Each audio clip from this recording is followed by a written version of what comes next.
Hi guys! Welcome to my vlog. Kuya G is here again. So ngayon po guys, magluluto po tayo ng gabong. Yes po guys. So samahan niyo po ako sa pagluto nito. Siyempre, hiwain natin ng paliit ang dabong. So paalala lang po sa mga batang viewers, kung maghihiwa po tayo, magpaubaya po tayo sa ating mga magulang para hindi tayo masaktan. So pagkatapos nating mahiwa to guys, so ililipat natin sa kaldero. Wow! Patapos nating malipat guys, lalagyan natin asin para mawala ang pait at lagyan na din natin ng tubig.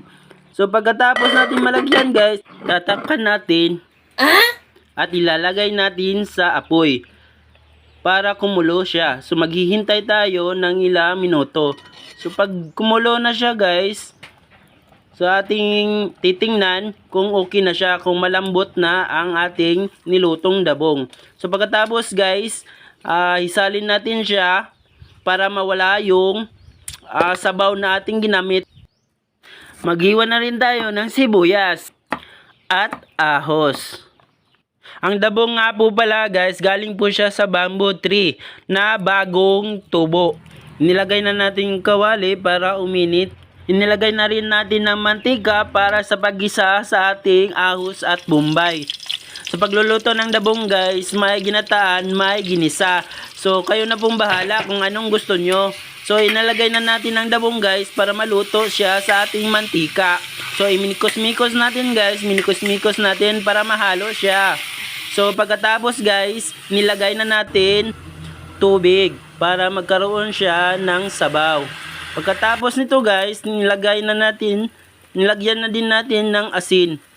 Hinalo natin guys at hinintay natin kumulo ang kanyang sabaw. So pag kumulo na guys, inilagay na natin ang bitsin. Nilipat na natin sa lagayan. Ito na po yung naluto nating dabong guys. So kung titingnan niyo guys, para siyang tuna. So ating titikman kung anong kanyang lasa.